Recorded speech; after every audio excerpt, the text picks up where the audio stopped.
Well, I was glad to hear the good news this morning, as Father Mann pointed out. It was really uplifting to hear about the cure, about the anniversary, because this has been a really tough week or two for me. And I hate to bring everyone down, but some of the things that particularly been distressing me, beginning with the rather brutal and cynical killing of the Saudi writer James Khashoggi, and our government's rather weak response to that. In fact, our government said, we just signed a $110 billion arms deal with Saudi Arabia, so we didn't want to worry about Jamal so much.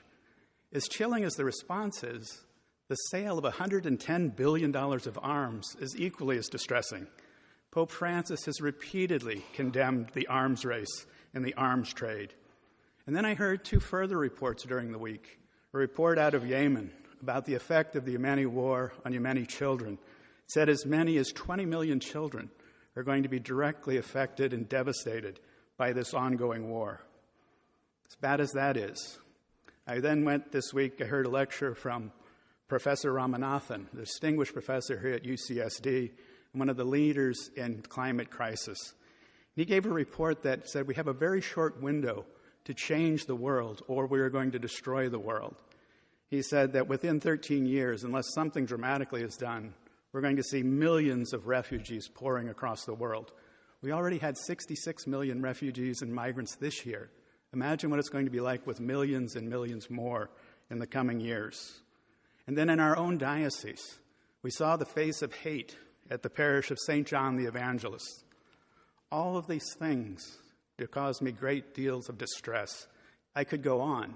There's much more that we could address.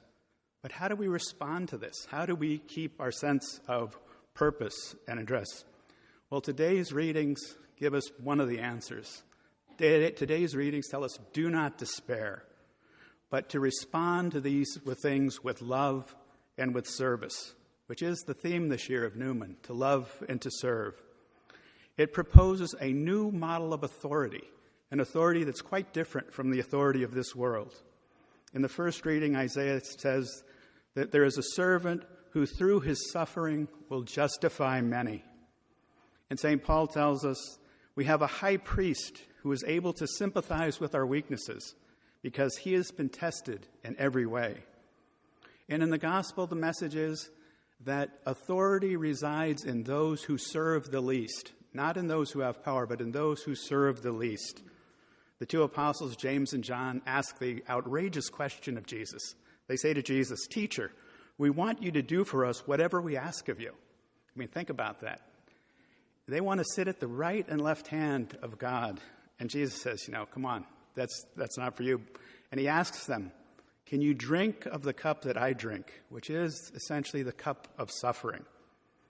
Then he goes on to address the issue of what true authority is, what true leadership is. He says, the rulers of the Gentiles, they lord it over those they have authority over. And the great there make their authority felt. But he says in very strong terms, it shall not be so among you. Whoever wishes to be great among you will be your servant. For the Son of Man did not come to be served, but to serve and to give his life as a ransom for many. It's a model of leadership that is at odds with the world's model of leadership, with the model of leadership we have in our own country. What would the world look like if authority resided in those who serve the least? Now the good news. Last Sunday, Pope Francis canonized two new saints that gave a good example of servant leadership.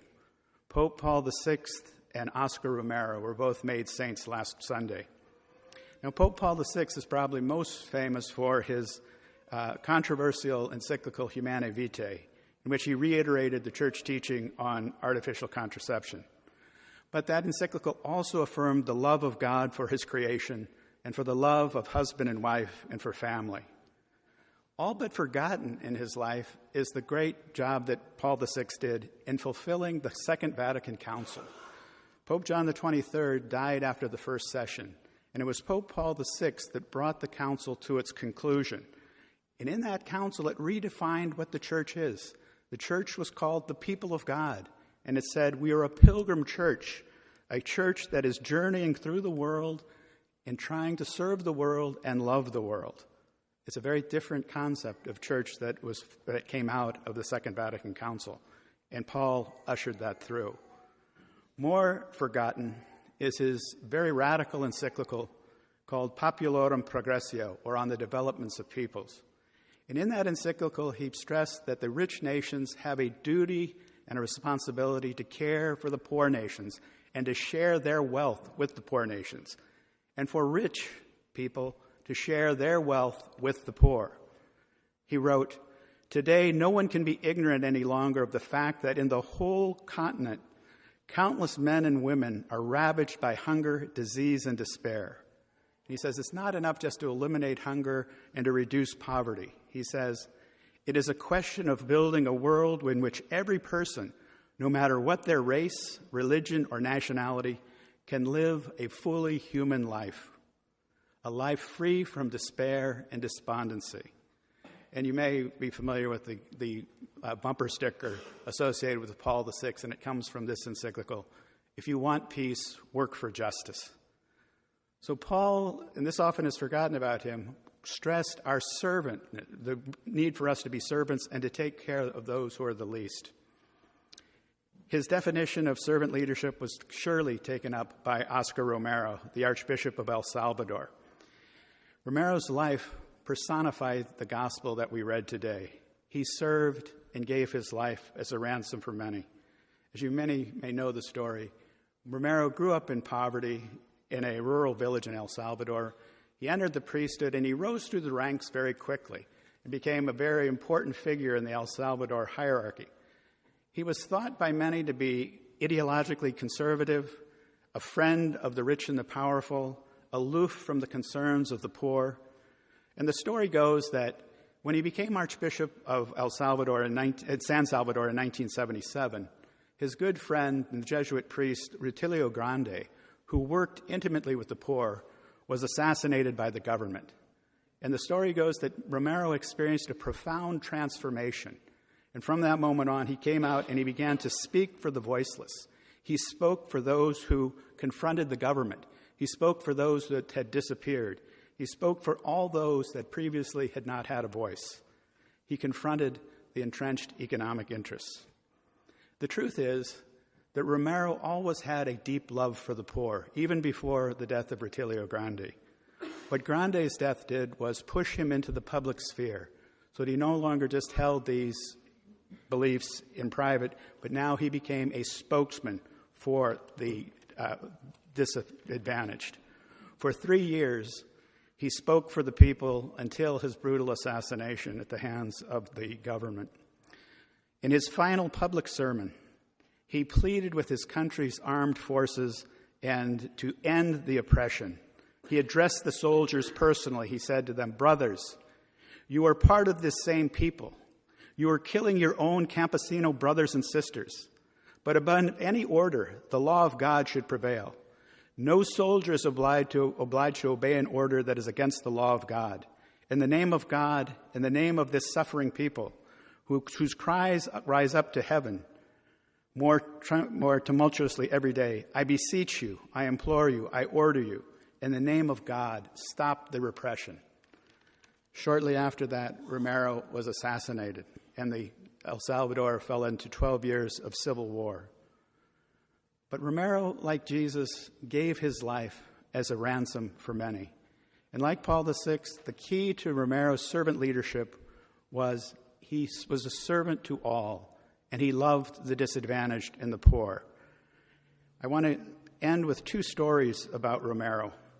The one tells the story of a man who was cleaning Romero's crypt in the basement of the cathedral in San Salvador. He was a poor man. He was dressed in rags, his shirt was full of holes, and he was cleaning Romero's tomb with his rags. And a woman came up and said, "Why are you doing this?" And his response was, "Because the Archbishop was my father." The person said, "What?" He says, "It's this way. I'm just a poor man. Sometimes I make some money carrying things for people. Sometimes I beg for alms. Sometimes I spend it all on liquor and get terribly drunk.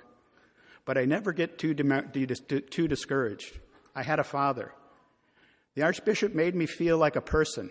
because he loved people like me, and he didn't act like we made him sick. He talked to us. He touched us. He asked us questions. He had confidence in us. You could see in his eyes that he cared about me, like parents do for their children. So I cleaned this tomb. That is what children do. And the second story is a story that's told at the end of the movie on Monsignor, The Last Journey of Oscar Romero. And it tells, this woman's telling the story about Romero had gone out to a village and had visited the village, and they had done a performance for him. And they then said to him, now it's your turn to perform. And he said, but what can I do? I don't know anything. And they said, well, at least you can dance La Cucaracha. We'll sing for you, and you can dance. So they began singing, and Romero pulled up his cassock, and he began to dance. And as he danced, he started laughing, and the whole crowd was laughing with him. And he said, how easy it is to be pastor to people like you. This would never have occurred to me, but now here I am with you. And the woman makes the final comment. She says, to be with someone like that, what else could you ask for of life? And so, reflecting on Paul VI and Romero, it gives us hope in the face of these challenges of the modern world. They give us an example of what real leadership is. We are called, like them, to be a model of the new authority. We are called to be servants. We are called to love and serve the world, the Lord, and each other. What more could we ask of life? Amen.